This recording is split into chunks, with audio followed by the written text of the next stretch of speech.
உடல், மனம், உயிர் அப்படின்னு எடுத்துக்கிட்டோம்னா மனதில் பல லட்சியங்கள் இருக்கும். உயிருக்கு ஒரே ஒரு நோக்கம் இருக்கும், தான் ஏன் பிறப்பெடுத்தோம் அப்படின்றத உணரணும். இந்த உடலை பயன்படுத்தி இவங்க 2 பேரும் அதை நிறைவேற்றிக்கிறாங்க. மனம் அதோட லட்சியங்களை அடைகிறதுக்கும், உயிர் அதோட நோக்கத்தை உணர்றதுக்கும் ஸ்தூல உடல் பயன்படுது. அப்போது இது ஏன் நிகழணும் அப்படின்னு பார்த்தோன்னா, அந்த உயிர் அதோட நோக்கத்தை உணர்ந்துச்சு அப்படின்னா அதுக்கு தேவையான விஷயங்களை கிரகிக்க ஆரம்பிச்சிடும். அது எப்படி நிகழுதுன்றதை பார்ப்போம். தியானம்ன்ற ஒரு விஷயத்து மூலமாக இது சாத்தியம். தியானம்னா என்ன? ஸ்தூல உடலும் சூட்சும உடலும் ஒன்றுக்கொன்று சங்கமிக்கும் விஷயத்தை தான் நம்ம தியானம் சொல்கிறோம். அந்த சங்கமித்தல் எப்படி வேணால் நிகழலாம்.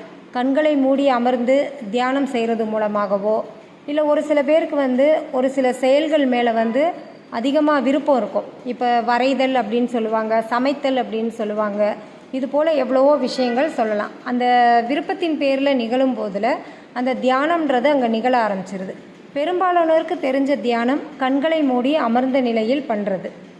அப்படி பண்ணும்போதில் நாம் நாக்க மேலெண்ணத்தோடு இணைக்கிறோம். அப்படி இணைக்கும் போதில் என்ன நிகழுது அப்படின்னு பார்த்தோன்னா, நம்ம மண்டையோட்டு பகுதி, தலைப்பகுதியில் ஒரு மையப்பகுதி இருக்குது. அங்கே பீனியல் சுரப்பி அப்படின்னு ஒரு சுரப்பி இருக்குது. அந்த சுரப்பியோடு நமக்கு தொடர்பு ஏற்படுது. ஒவ்வொரு மனித உடலிலும் அந்த உடலில் இருக்கக்கூடிய உயிருக்கு தேவையான விஷயங்கள் அனைத்தும் இந்த இடத்துல தான் ரகசியமாக பதிவாயிருக்கு. அப்போ இந்த கனெக்ஷன் ஏற்பட்ட உடனே கொஞ்சம் கொஞ்சமாக மாற்றம் நிகழ்ந்து அண்ட சராசரங்களோடு தொடர்பு ஏற்பட ஆரம்பிச்சிருது. அண்ட சராசரம் அப்படின்னும் போதில் எவ்வளவோ பேர் பூமியில் வாழ்ந்து மறைஞ்சு போயிருக்கிறாங்க, எவ்வளவோ பேர் வாழ்ந்துட்டுருக்குறாங்க, இனியும் வாழ போகிறவங்களும் இருக்கிறாங்க. அவங்க அத்தனை பேருக்கும் தேவையான விஷயங்கள் அந்த அண்ட சராசரத்தில் தான் சுற்றிக்கிட்டு இருக்கு. அப்போ அந்த உயிருக்கு தேவையான விஷயத்தை கிரகிக்கிறதுக்கு தியான முறை அப்படின்றது ஒரு நல்ல பயனுள்ள விஷயமா இருக்குது.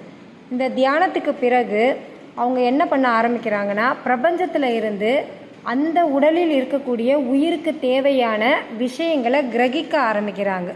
அதன் பிறகு என்ன நிகழுது அப்படின்றத நாம் அடுத்த வீடியோவில் தெளிவாக பார்ப்போம். நன்றி, வணக்கம்.